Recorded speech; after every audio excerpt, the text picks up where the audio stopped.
요즘 3억으로 서울에서 무슨 사업을 해요?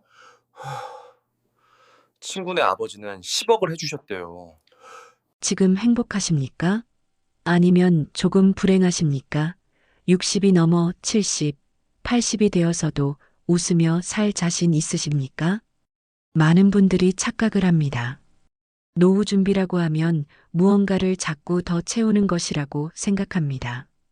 통장에 돈을 더 채워야 하고, 외로움을 달래줄 인맥을 더 늘려야 하고, 자식에게는 부모로서 무언가라도 더 해줘야 한다고 믿으며 아등바등합니다. 그런데 말입니다. 은퇴 후 국민연금공단이 조사한 바에 따르면 은퇴자 10명 중 7명은 은퇴를 후회한다고 답했습니다. 돈이 없어서가 아닙니다. 시간은 많은데 무료하고 건강은 괜찮은데 마음이 지독하게 우울하기 때문입니다. 왜 그럴까요? 우리가 준비한 것이 틀렸기 때문입니다.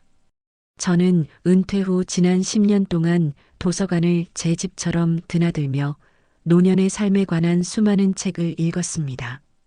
그리고 동창회나 산악회, 복지관에서 만난 수백 명의 은퇴자들과 깊은 이야기를 나누어 보았습니다. 그 과정에서 행복하게 늙어가는 사람들과 불행하게 늙어가는 사람들의 결정적인 차이를 발견했습니다. 그 비밀은 무언가를 더하는 것에 있지 않았습니다.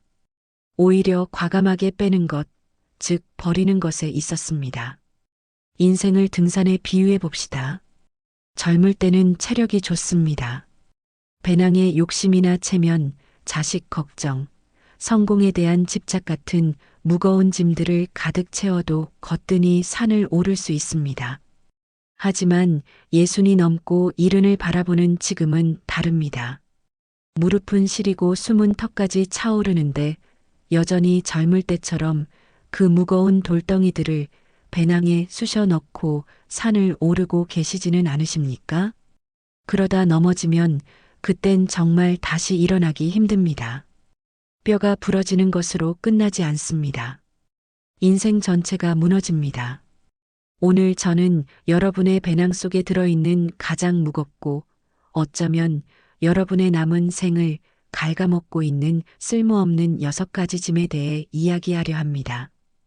이것들만 버려도 여러분의 남은 인생 30년이 지옥에서 천국으로 바뀝니다. 아까워서 못 버리겠다. 그래도 어떻게 버리냐 하실 수 있습니다. 하지만 제 이야기를 끝까지 듣고 나면 아마 당장 그 짐들을 내려놓고 싶어지실 겁니다. 60세가 넘으면 무조건 줄여야 하는 6가지. 지금 바로 시작합니다. 첫 번째로 여러분이 배낭에서 꺼내 던져버려야 할 가장 무거운 돌덩이. 바로 자식 농사에 대한 미련입니다. 조금 더 뼈 아프게 말씀드리면 밑 빠진 독에 물 붓기를 이제는 멈추셔야 합니다. 제 오랜 친구인 김 부장 이야기를 해드리겠습니다. 아마 우리 주변에서 흔히 볼 수 있는, 아니 어쩌면 내 이야기일 수도 있는 사연입니다. 김 부장은 대기업에서 30년을 근속하고 임원으로 은퇴했습니다. 은퇴식 날 그는 누구보다 당당했습니다. 서울에 번듯한 30평대 아파트 한 채가 있었고 퇴직금에 알뜰히 모은 저축까지 합치면 현금 자산도 꽤 넉넉했습니다. 나는 이제 여행이나 다니면서 골프나 치고 살 거야. 그는 그렇게 호언장담했습니다. 그런데 은퇴하고 딱 3년 만에 제가 오랜만에 만난 김 부장은 전혀 다른 사람이 되어 있었습니다. 말끔하던 얼굴은 시커멓게 죽어 있었고 입고 있는 옷은 낡아빠진 등산복 차림이었습니다. 알고 보니 그는 지금 경기도 외곽의 낡은 빌라에 월세로 살면서 아파트 경비 일을 하고 있었습니다. 도대체 그 많던 돈과 아파트는 어디로 가고 그 짧은 3년 사이에 무슨 일이 있었던 걸까요? 비극의 시작은 아들이었습니다. 30이 훌쩍 넘도록 번듯한 직장을 잡지 못하고 방황하던 아들이 어느 날 눈을 반짝이며 아버지를 찾아왔습니다. 아버지, 요즘은 카페가 대세래요. 제 친구놈도 그걸로 대박 났어요. 저 진짜 이번엔 제대로 해볼게요. 딱 3억만 지원해 주세요. 김 부장은 그 순간 가슴이 덜컥 내려앉았습니다. 3억? 그 돈은 김 부장의 생명줄 같은 노후 자금이었습니다. 당연히 거절해야 했습니다. 하지만 아들의 그 간절한 눈빛, 그리고 마음 한구석에 자리 잡은 부모로서의 미안함과 욕심이 그를 흔들었습니다. 내가 죽고 나면 어차피 물려줄 돈인데 미리 줘서 자식 자리 잡게 해주는 게 부모 도리 아닌가. 그래도 내 아들인데 한 번쯤은 성공하는 모습 보고 싶다. 결국 김 부장은 아들의 카페 창업 비용으로 퇴직금을 헐어 3억 원을 내줬습니다. 아내는 울면서 말렸지만 김 부장은 오히려 큰 소리쳤습니다. 당신은 몰라. 자식이 잘 돼야 우리 노후도 편한 거야. 이게 다 투자라고. 결과는 어땠을까요? 여러분이 예상하시는 그대로입니다. 정확히 2년 뒤 카페는 문을 닫았습니다. 철저한 시장 조사도 없이 그저 요즘 뜬다더라는 말만 믿고 덤벼든 사업이 잘 될 리가 없었죠. 하지만 진짜 지옥은 그 다음이었습니다. 가게 보증금이라도 건졌어야 했는데 아들이 그 돈을 몰래 빼돌려 코인 투자를 했다가 전부 날린 겁니다. 한 푼도 남지 않았다는 사실을 알게 된 날 김 부장은 이성을 잃고 아들을 다그쳤습니다. 내가 어떻게 나한테 이럴 수 있냐. 내 노후를 내가 다 망쳤어. 그러자 고개를 숙이고 있던 아들이 벌떡 일어나 소리쳤습니다. 그 말이 김 부장의 가슴에 비수처럼 꽂혔습니다. 아버지가 처음부터 좀 더 넉넉하게 밀어줬으면 안 망했잖아요. 요즘 3억으로 서울에서 무슨 사업을 해요? 친구네 아버지는 10억을 해주셨대요. 그리고 어차피 아버지 돌아가시면 다 제 돈 될 거였잖아요. 좀 미리 쓴 게 그렇게 아까우세요? 그 말을 듣고 김 부장은 그 자리에서 뒷목을 잡고 쓰러졌습니다. 돈을 잃은 슬픔보다 평생을 바쳐 키운 자식에게서 물주 취급을 당했다는 배신감이 그를 무너뜨린 겁니다. 결국 아들은 연락을 끊고 잠적해버렸고 김 부장 부부에게 남은 건 반토막난 통장과 깊은 화병뿐이었습니다. 지금 김 부장은 경비 초소 좁은 의자에 앉아 밤마다 소주를 마시며 가슴을 칩니다. 그때 그 돈을 주지 말았어야 했는데 차라리 내가 그 돈으로 맛있는 거나 사 먹고 여행이나 다닐걸. 여러분, 이 이야기가 그저 남의 이야기 같으십니까? 가깝고도 먼 나라 일본에서는 노후 파산의 원인 중 무려 60%가 바로 자녀 리스크 때문이라는 충격적인 통계가 있습니다. 평생을 바쳐 키워놨더니 은퇴한 부모의 연금까지 빨대 꽂고 사는 빨대족, 부모 집에 얹혀 사는 캥거루족이 넘쳐나는 게 비단 남의 나라 일만은 아닙니다. 냉정하게 들리겠지만 명심하십시오. 자식 농사는 자녀가 성인이 된 순간 끝난 겁니다. 20살이 넘은 자식에게 들어가는 돈은 투자가 아닙니다. 그것은 자식의 자립심을 망치고 여러분의 노후를 파괴하는 독입니다. 자식에게 돈을 주면 효도가 돌아올 것 같습니까? 아닙니다. 돈이 있을 때는 효자 흉내를 내지만 돈이 떨어지면 남보다 못한 원수가 되는 게 요즘 세상의 슬픈 현실입니다. 제가 만나본 진짜 행복하고 여유로운 노인들은 하나같이 자식에게 확실하게 선을 긋는 분들이었습니다. 그분들이 매정해서가 아닙니다. 오히려 그게 자식을 살리는 유일한 길이라는 걸 알기 때문입니다.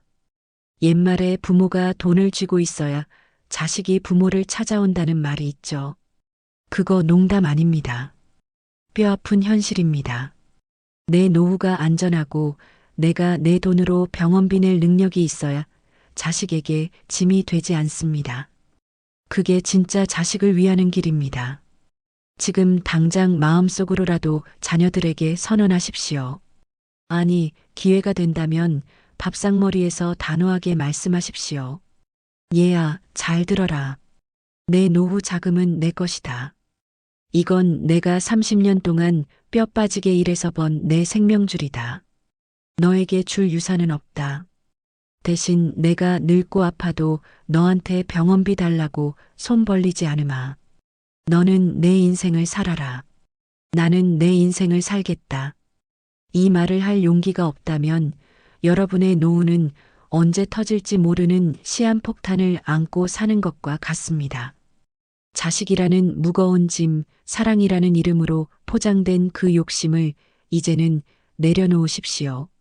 그래야 여러분도 살고 자식도 스스로 일어섭니다. 두 번째로 여러분이 배낭에서 꺼내버려야 할 것은 바로 물건에 대한 집착입니다. 조금 더 직설적으로 말씀드리면 여러분이 떠난 자리를 쓰레기장으로 만들지 말라는 이야기입니다. 얼마 전 제가 평소 알고 지내던 고등학교 선배님의 장례식에 다녀왔습니다. 평소 검소하기로 소문난 분이었습니다. 옷 한 벌을 사면 10년을 입으시고 물건 하나 허투루 버리는 법이 없는 분이셨죠. 장례가 끝나고 유족들의 부탁으로 선배님의 집 정리를 도와드리러 갔다가 저는 큰 충격을 받았습니다. 겉으로 보기엔 멀쩡하던 아파트 현관문을 여는 순간 숨이 턱 막혀왔기 때문입니다. 거실부터 베란다, 안방까지 발 디딜 틈도 없이 물건들이 쌓여 있었습니다. 무엇이 있었는지 아십니까? 베란다 창고에는 1980년대에 받은 영수증 뭉치가 누렇게 뜬 채로 박스에 담겨 있었고, 장롱에는 택도 떼지 않은 밍크 코트와 유행 지난 양복들이 곰팡이를 풍기며 꽉 차 있었습니다. 부엌 찬장에는 이가 나가서 쓰지 못하는 그릇 세트가 신문지에 쌓여 탑처럼 쌓여 있었고, 냉장고 냉동실에는 언제 얼렸는지 알 수도 없는 검은 봉지들이 돌덩이처럼 굳어 있었습니다. 선배님은 생전에 늘 말씀하셨습니다. 나중에 다 쓸 때가 있다. 자식들 주면 다 좋아한다. 이게 다 추억이다. 하지만 그분이 갑작스럽게 세상을 떠나고 난 뒤 그 물건들의 운명은 어떻게 되었을까요? 자식들이 그 물건들을 보며 아버지를 추억하고 고마워했을까요? 아닙니다. 따님은 그 먼지 구덩이 속에서 마스크를 쓴 채 펑펑 울고 있었습니다. 그리워서 우는 게 아니었습니다. 너무 힘들고 기가 막혀서 우는 것이었습니다. 아빠는 왜 이 쓰레기들을 평생 끌어안고 살았어? 이게 다 뭐야, 대체? 결국 유족들은 도저히 감당이 안 돼서 특수 청소 업체를 불렀습니다. 1톤 트럭 2대가 왔습니다. 인부들은 그 물건들을 추억이라고 부르지 않았습니다. 그들에게 그것은 그저 빨리 치워야 할 폐기물이었습니다. 선배님이 평생 아끼고 모아온 그 소중한 물건들이 파란색 대형 쓰레기 봉투에 무자비하게 쓸어 담겨 트럭 위로 던져졌습니다. 그 쓰레기를 치우는 비용으로만 200만 원이 넘게 들었습니다. 평생 1,000원, 2,000원 아끼며 사셨던 선배님의 알뜰함이 결국은 자식들에게 200만 원짜리 쓰레기 처리 청구서로 돌아온 겁니다. 우리는 흔히 물건을 버리면 내 추억도, 내 존재도 사라질까봐 두려워합니다. 특히 가난했던 시절을 겪은 우리 세대는 물건 귀한 줄 알아서 버리는 것을 죄악처럼 여깁니다. 하지만 명심하십시오. 여러분이 관리가 안 돼서 방치해둔 물건은 더 이상 재산이 아닙니다. 그것은 짐이고 먼지 구덩이고 남은 가족들에게 고통을 주는 쓰레기일 뿐입니다. 복지 선진국 스웨덴에는 데스 클리닝이라는 문화가 있습니다. 죽음을 뜻하는 데스와 청소를 뜻하는 클리닝을 합친 말입니다. 내가 죽고 난 뒤에 남은 가족들이 내 물건을 처리하느라 고생하지 않도록 건강할 때 미리미리 불필요한 물건을 정리하는 것을 말합니다. 이것은 죽음을 준비하는 우울한 과정이 아닙니다. 오히려 내 남은 생을 쾌적하게 만들고 사랑하는 가족을 위한 마지막 배려입니다. 지금 당장 집을 둘러보십시오. 지난 1년 동안 한 번도 꺼내보지 않은 물건이 있다면 과감하게 버리십시오. 1년 동안 안 쓴 물건은 앞으로 평생 안 씁니다. 아깝다고요? 내가 죽고 나서 자식들이 돈 주고 버리는 게 더 아깝지 않으십니까? 사진이나 편지 같은 추억의 물건은 가장 나중에 정리하시고, 당장 유통기한 지난 약 안 입는 옷, 짝 안 맞는 그릇부터 하루에 딱 하나씩만 버려보십시오. 오늘 버린 물건 하나가 내일 내 자식이 짊어질 짐 하나를 덜어주는 것입니다. 비워야 합니다. 비워야 여러분의 집도 숨을 쉬고 남은 가족들도 여러분을 아름답게 기억할 수 있습니다. 세 번째로 배낭에서 꺼내야 할 짐은 바로 체면과 자존심이라는 이름의 허세입니다. 조금 더 쉽게 말씀드리면 남의 눈치 보느라 쓰는 돈과 에너지를 이제는 멈추라는 이야기입니다. 우리나라 노인 빈곤에 숨겨진 주범이 무엇인지 아십니까? 병원비도 아니고 식비도 아닙니다. 바로 경조사비와 모임 회비 같은 품위 유지비입니다. 가난한데 자존심만 부자인 분들이 너무나 많습니다. 제 동네 이웃인 박 여사님 이야기를 해보겠습니다. 박 여사님은 동네에서 사모님으로 통합니다. 이른이 가까운 나이에도 머리는 항상 미용실에서 완벽하게 세팅하고 옷은 백화점 브랜드가 아니면 입지 않으십니다. 입버릇처럼 하시는 말씀이 있습니다. 내가 왕년에 사장 소리 듣던 사람인데 어떻게 남루하게 하고 다녀? 남들이 흉봐. 그런데 제가 우연히 알게 된 박 여사님의 실상은 정반대였습니다. 겉모습은 화려했지만 집 냉장고에는 쉰 김치 하나뿐이었고 겨울에는 난방비가 아까워 전기장판 하나로 버티고 계셨습니다. 자식들이 주는 용돈은 뻔한데 그 돈을 전부 거치장에 쓰고 계셨던 겁니다. 비극은 지난달에 터졌습니다. 먼 친척 조카의 결혼식 청첩장을 받으신 겁니다. 사실 평소 왕래도 없던 사이라 안 가도 그만이었습니다. 하지만 박 여사님은 고민에 빠졌습니다. 내가 그래도 박 사모인데 10만 원 내기는 좀 그렇지? 20만 원은 내야 체면이 서지. 당장 생활비가 없어서 병원 갈 돈도 아끼던 분이 결국 마이너스 통장까지 써가며 축의금 20만 원을 냈습니다. 그리고 며칠 뒤 박 여사님은 감기가 악화되어 폐렴으로 입원하셨습니다. 병원비 낼 돈이 없어서 결국 자식들에게 손을 벌려야 했고 자존심 하나로 버티던 박 여사님은 자식들의 타박을 들으며 무너져 내렸습니다. 더 비참한 건 뭔지 아십니까? 박 여사님이 밥 굶어가며 축의금 낸 그 조카는 병문안은커녕 전화 한 통 없었습니다. 박 여사님은 병상에 누워 저에게 하소연하셨습니다. 사람들이 어떻게 이럴 수 있어? 내가 지들한테 어떻게 했는데? 제가 냉정하게 말씀드렸습니다. 여사님, 사람들은 여사님한테 관심이 없습니다.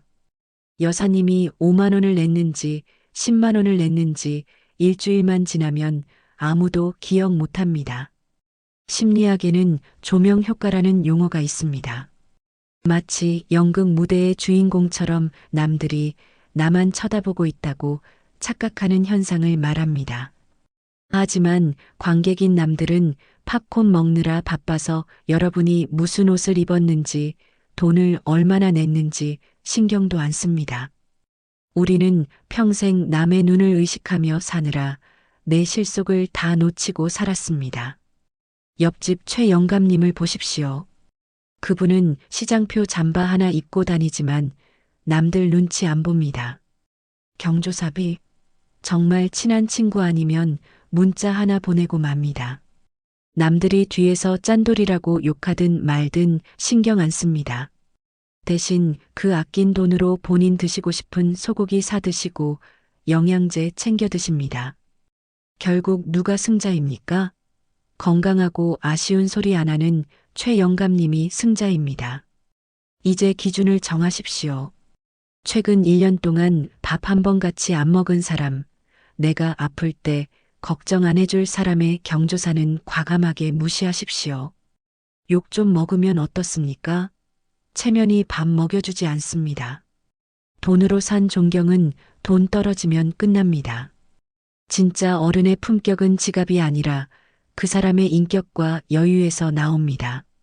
남들 눈치 보느라 내 노후를 굶주리게 만드는 어리석은 짓, 이제는 그만두셔야 합니다. 네 번째로 배낭에서 꺼내야 할 짐은 바로 술이라는 이름의 가짜 친구입니다. 조금 더 무섭게 말씀드리면 외로움을 달래주는 친구가 아니라 여러분의 뇌를 갉아먹는 악마를 손절하라는 이야기입니다. 우리나라처럼 술에 관대한 나라도 없습니다. 젊어서는 사회생활 하느라 마시고 늙어서는 외롭다고 마십니다. 특히 은퇴하고 나면 시간이 많아지니 등산 갔다가 한 잔, 친구 만나서 한 잔, 밤에 잠 안 온다고 한 잔, 그렇게 술이 일상이 되어버린 분들이 너무나 많습니다. 술만이 내 마음을 알아주는 유일한 친구라고 생각하시나요? 천만에요. 그 친구가 결국 여러분의 등 뒤에 칼을 꽂을 겁니다.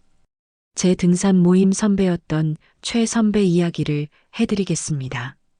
최 선배는 65이 넘어서도 지리산 종주를 할 만큼 체력이 좋고 건강을 자부하던 분이었습니다. 그분의 유일한 낙은 하산 후에 마시는 막걸리 2병이었습니다. 땀 흘리고 마시는 막걸리는 약이야. 그분은 늘 그렇게 말씀하셨죠. 처음에는 산에 가는 날만 드셨습니다. 그런데 은퇴하고 매일이 휴일이 되자 술 마시는 날이 점점 늘어났습니다. 비 오면 부침개 부쳐서 마시고 날 좋으면 기분 좋다고 마시고 나중에는 특별한 이유 없이도 집에서 혼자 소주를 까기 시작했습니다. 가족들이 걱정하며 말리면 오히려 화를 내셨습니다. 내가 밖에서 돈을 쓰냐 여자를 만나냐. 이 나이 먹고 내 집에서 술 한 잔도 마음대로 못하게 하냐. 그렇게 술은 최 선배의 고집이 되었고 유일한 안식처가 되었습니다. 비극은 예고 없이 찾아왔습니다. 어느 날 등산 모임 약속 장소에 최 선배가 나타나지 않았습니다. 전화를 해도 받지 않아서 걱정된 마음에 집으로 찾아갔더니 최 선배는 대낮인데도 술에 취해 멍하니 현관 앞에 앉아 계셨습니다. 그런데 저를 보고 하신 첫마디가 충격적이었습니다. 누구세요? 매주 보던 저를 알아보지 못했습니다. 병원 검사 결과는 알코올성 치매였습니다. 뇌가 술에 절여져서 쪼그라들 대로 쪼그라들어 기능을 멈춘 겁니다. 그토록 건강을 자랑하던 분이 불과 2, 3년 만에 어린아이가 되어버렸습니다. 더 무서운 건 술이 들어가면 폭력적으로 변한다는 점이었습니다. 평생을 함께한 아내에게 욕을 하고 물건을 던졌습니다. 결국 가족들도 지쳐서 떠나고 최 선배는 지금 요양병원 폐쇄병동에 홀로 계십니다. 제가 면회를 갔을 때 그분은 저를 여전히 알아보지 못했습니다. 초점 없는 눈으로 저에게 딱 한마디 하시더군요. 여기 술 좀 있나? 한 잔만 줘. 그 모습을 보며 저는 뼈저리게 느꼈습니다. 술은 친구가 아니라 뇌를 지우는 지우개구나. 의학적으로도 60대의 간과 뇌는 40대와 완전히 다릅니다. 알코올 분해 능력은 절반 이하로 뚝 떨어지고 뇌세포 파괴 속도는 2배 이상 빨라집니다. 젊을 때처럼 마시면 몸이 버티지 못합니다. 무엇보다 노년의 음주는 우울증의 다른 이름입니다. 외로워서 마신다고 하지만 술은 뇌의 감정 조절 기능을 망가뜨려서 사람을 더 깊은 우울과 불안의 늪으로 끌고 들어갑니다. 잠깐의 기분 전환을 위해 내 남은 인생의 기억을 통째로 날려버리는 도박을 하시는 겁니다. 지금 주변에 술 친구들이 많으십니까? 냉정하게 말씀드리겠습니다. 그 사람들은 여러분의 친구가 아니라 술의 친구입니다. 여러분이 술을 끊고 돈을 안 쓰면 썰물처럼 빠져나갈 가짜 인연들입니다. 진짜 친구는 맨정신에 만나서 차 한 잔만 마셔도 즐거운 사람입니다. 이제 술잔을 내려놓고 찻잔을 드십시오. 술 냄새 대신 땀 냄새를 맡으십시오. 운동하고 나서 마시는 시원한 물 한 잔의 기쁨을 아는 사람이 진짜 건강한 노년을 보낼 자격이 있습니다. 외로움을 술로 달래려 하지 마십시오. 그 끝은 요양병원의 차가운 침대뿐입니다. 5번째로 배낭에서 꺼내야 할 짐은 바로 걱정이라는 이름의 가불입니다. 조금 더 쉽게 말씀드리면 일어나지도 않을 일 때문에 오늘을 망치는 바보 같은 짓을 멈추라는 이야기입니다. 걱정해서 해결될 일이면 저는 온종일이라도 걱정하겠습니다. 하지만 걱정은 해결책이 아니라 내 마음을 갉아먹는 독충일 뿐입니다. 은퇴하고 나서 가장 많이 늘어나는 약이 뭔지 아십니까? 혈압약도 당뇨약도 아닙니다. 바로 수면제입니다. 낮에는 시간이 많아 할 일이 없고 밤이 되면 온갖 잡생각이 머릿속을 침범해서 잠을 못 주무시는 분들이 너무나 많습니다. 사실 제 부끄러운 고백을 하나 하겠습니다. 제가 바로 그 걱정 환자였습니다. 은퇴하고 처음 1년 동안 저는 지독한 불면증과 공황장애에 시달렸습니다. 직장이라는 울타리가 사라지고 나니 마치 광야에 홀로 버려진 어린아이처럼 모든 게 두려웠습니다. 밤마다 자리에 누우면 천장이 스크린처럼 변해서 온갖 비극적인 시나리오가 상영되었습니다. 혹시 내가 갑자기 치매에 걸리면 어쩌지? 아내는 고생만 하다 나보다 먼저 가면 어쩌나? 집값이 폭락해서 노후 자금이 반토막 나면 어떡하지?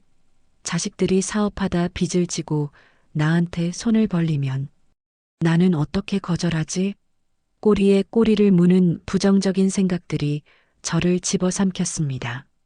일어나지도 않은 일인데 마치 내일 당장 일어날 일처럼 심장이 쿵쾅거리고 식은땀이 났습니다. 어느 날 새벽 3시였습니다. 갑자기 가슴이 조여오고 숨이 안 쉬어져서 아내를 깨워 응급실로 달려갔습니다. 저는 심장마비인 줄 알았습니다. 그런데 심전도 검사, 피 검사를 다 해봤는데 의사 선생님이 황당하다는 표정으로 말씀하시더군요. 어르신, 신체는 20대처럼 멀쩡합니다. 이건 마음의 병입니다. 걱정이 너무 많으세요. 집으로 돌아오는 차 안에서 아내가 제 손을 잡으며 한마디 했습니다. 여보, 당신은 내일 비 올까봐 오늘부터 우산 쓰고 잘 거야? 왜 오지도 않은 내일 때문에 오늘 밤을 지옥으로 만들어? 그 말을 듣는 순간 머리를 한 대 얻어맞은 것 같았습니다. 그렇습니다. 저는 10년 뒤, 20년 뒤의 불행을 미리 가불해 와서 오늘 갚느라 허덕이고 있었던 겁니다. 정작 10년이 지난 지금 제가 그날 밤 걱정했던 일들은 단 하나도 일어나지 않았습니다. 집값은 폭락하지 않았고 아내는 건강하며 저도 이렇게 여러분 앞에서 멀쩡하게 이야기를 하고 있습니다. 그때 흘린 식은땀과 불면의 밤들이 얼마나 억울하고 아까운 시간이었는지 모릅니다. 심리학자 어니 젤린스키는 걱정의 4% 법칙이라는 것을 발표했습니다. 우리가 하는 걱정의 40%는 절대 일어나지 않을 일이고 30%는 이미 일어난 일이라 바꿀 수 없는 것이며 22%는 아주 사소한 일이고 4%는 우리 힘으로 어쩔 수 없는 일이라고 합니다. 결국 우리가 걱정해서 해결할 수 있는 일은 단 4%밖에 안 된다는 겁니다. 나머지 96%는 쓰레기통에 버려야 할 쓸데없는 감정 소모입니다. 그런데도 자꾸 걱정이 떠오르면 어떻게 해야 할까요? 저는 걱정 상자라는 것을 만들었습니다. 불안한 생각이 들 때마다 종이에 적습니다. 치매 걸리면 어쩌지? 집값 떨어지면 어쩌지? 그리고 그 종이를 상자에 넣으면서 스스로에게 말합니다. 이 걱정은 일주일 뒤 금요일에 꺼내서 고민하자. 지금은 아니다. 그리고 일주일 뒤에 상자를 열어보면 90%는 이미 해결되었거나 내가 왜 이런 걸 걱정했지 싶을 정도로 시시한 것들입니다. 여러분, 오늘은 신이 주신 선물이라서 프레전트라고 부른다고 합니다. 왜 오지도 않은 내일의 먹구름 때문에 오늘 내리쬐는 따스한 햇살을 즐기지 못하십니까? 오늘 몫의 걱정은 내일의 나에게 맡기십시오. 내일의 나는 오늘의 나보다 조금 더 지혜로울 겁니다. 오늘 하루 맛있는 밥 먹고 편안하게 잠드는 것. 그것만이 우리가 할 수 있는 유일하고도 가장 위대한 일입니다. 6번째로 그리고 마지막으로 여러분이 배낭에서 꺼내 던져버려야 할 짐은 바로 왕년회라는 이름의 썩은 동아줄입니다. 조금 더 직설적으로 말씀드리면 이미 지나가 버린 과거의 영광과 후회를 붙들고 사느라 오늘을 망치지 말라는 이야기입니다. 은퇴한 분들이 모이면 가장 많이 하는 말 1위가 뭔지 아십니까? 바로 내가 왕년에는 말이야입니다. 그리고 2위는 그때 그 땅을 샀어야 했는데입니다. 하나는 과거의 영광에 취해 있는 것이고 다른 하나는 과거의 실수에 갇혀 있는 것입니다. 하지만 둘 다 공통점이 있습니다. 지금 내 눈앞에 있는 현실을 부정하고 있다는 겁니다. 얼마 전 고등학교 동창회에 다녀왔습니다. 오랜만에 친구들 만나서 옛날 이야기하고 회포를 푸는 즐거운 자리였습니다. 그런데 그 좋은 분위기에 꼭 찬물을 끼얹는 친구가 한 명 있습니다. 이 친구는 입만 열면 불평이고 입만 열면 과거 타령입니다. 맛있는 음식이 나왔는데 거들떠보지도 않고 죄 없는 식당 종업원에게 소리칩니다. 야, 고기질이 왜 이래? 내가 왕년에 강남에서 사업할 때 먹던 고기랑은 차원이 다르네. 그리고 술이 좀 들어가면 주식 이야기, 부동산 이야기를 꺼냅니다. 야, 내가 그때 압구정 아파트를 샀어야 했는데 마누라가 말려서 못 샀잖아. 그때 샀으면 지금 내가 빌딩이 몇 채인데. 친구들 표정이 점점 굳어갑니다. 정작 본인은 미간을 잔뜩 찌푸린 채 10년 전, 20년 전의 그날에 갇혀서 분통을 터뜨리고 있습니다. 그 친구 눈에는 지금 앞에 있는 친구들의 반가운 얼굴도 안 보이고 숯불 위에서 맛있게 익어가는 고기 맛도 안 느껴지는 겁니다. 그 친구는 몸만 여기 있지 정신은 이미 존재하지 않는 과거 속을 헤매는 유령과 다를 바가 없습니다. 반면에 시골에서 농사짓는 친구 녀석은 다릅니다. 허름한 옷 입고 왔지만 얼굴이 환합니다. 이야, 이 나이에 내 이빨로 고기 씹을 수 있고 내 발로 걸어서 너희들 만날 수 있으니 얼마나 좋냐. 한 잔 받아라. 누가 더 행복한 사람입니까? 누가 더 품격 있는 어른입니까? 돈 많다고 자랑하던 왕년의 사장님 친구는 외톨이가 되었고 가진 건 없어도 오늘을 즐기는 농사꾼 친구 주변에는 사람들이 모여들었습니다. 행복학에서는 이런 말이 있습니다. 행복한 노인은 운전할 때 백미러를 보지 않고 앞 유리를 본다. 백미러는 지나온 길을 보여주는 과거입니다. 가끔 참고만 해야지 운전 내내 백미러만 쳐다보고 있으면 어떻게 됩니까? 당연히 사고가 납니다. 앞에 있는 전봇대를 들이받거나 낭떠러지로 떨어집니다. 우리 인생도 똑같습니다. 이미 흘러간 과거를 후회하고 그리워하느라 정작 남은 인생의 방향을 잃어버리고 비참한 노후로 추락하는 분들이 너무나 많습니다. 명심하십시오. 어제는 이미 기한이 지나서 쓸 수 없는 수표입니다. 내일은 아직 내 손에 들어오지 않은 약속어음입니다. 오늘이야말로 여러분이 마음껏 쓸 수 있는 유일한 현금입니다. 왜 이미 휴지 조각이 된 기한 지난 수표를 들고 은행 창구에서 돈 내놓으라고 소리를 지르고 계십니까? 왕년의 나는 이제 없습니다. 그때 그 땅을 샀더라면, 그때 그 주식을 팔았더라면 그런 가정은 아무런 의미가 없습니다.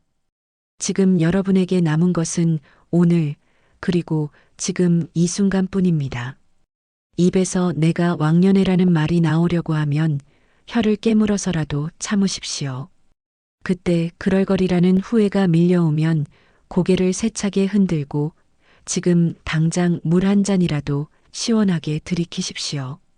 과거의 짐을 내려놓아야 두 손이 자유로워지고 그래야 오늘이라는 선물을 온전히 받아 안을 수 있습니다. 오늘이 여러분의 남은 인생 중에서 가장 젊은 날입니다. 가장 젊은 날을 이미 사라진 과거와 바꾸지 마십시오. 자, 이제 우리의 배낭을 한번 확인해 볼까요? 자식이라는 욕심의 돌덩이, 집안을 가득 채운 쓰레기 같은 물건들, 남들 눈치 보느라 썼던 체면이라는 가면, 뇌를 갉아먹는 술이라는 가짜 친구, 미리 가불해서 썼던 쓸데없는 걱정들, 그리고 이미 흘러가 버린 과거의 영광까지 이 6가지 짐을 다 내려놓고 나니 어떠십니까? 어깨가 훨씬 가볍지 않으십니까? 숨통이 좀 트이는 것 같지 않으십니까? 제가 지난 10년간 이 짐들을 하나씩 버리면서 느낀 것은 딱 하나였습니다. 아, 행복은 채우는 게 아니라 비워낸 공간에 깃드는 것이구나. 몸은 늙어서 예전 같지 않지만 제 마음은 그 어느 때보다 가볍고 자유롭습니다. 길가에 핀 작은 꽃 한 송이가 눈에 들어오고 아내가 끓여준 된장찌개 냄새가 감사하고 친구와 나누는 커피 한 잔이 그렇게 달콤할 수가 없습니다. 짐을 버리고 나니 비로소 진짜 소중한 것들이 보이기 시작한 겁니다.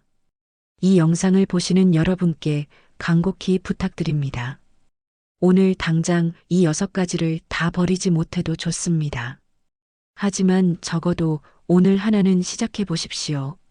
안 입는 옷 한 벌을 의류 수거함에 넣거나 자식에게 하려던 잔소리를 꿀꺽 삼키거나 왕년의 자랑을 멈추고 친구의 말을 들어주십시오. 그 작은 비움 하나가 여러분의 노후를 바꾸는 위대한 시작이 될 겁니다. 기억하십시오. 무거운 배낭을 메고는 결코 인생의 정상에서 아름다운 풍경을 즐길 수 없습니다. 이제 그만 내려놓으십시오. 그리고 남은 인생을 고행이 아닌 소풍처럼 가볍고 즐겁게 걸어가시길 진심으로 응원합니다. 오늘 제 이야기가 여러분의 무거운 어깨를 조금이라도 가볍게 해드렸기를 바랍니다. 지금까지 여러분의 짐을 덜어드리고 싶은 현명한 인생이었습니다. 감사합니다.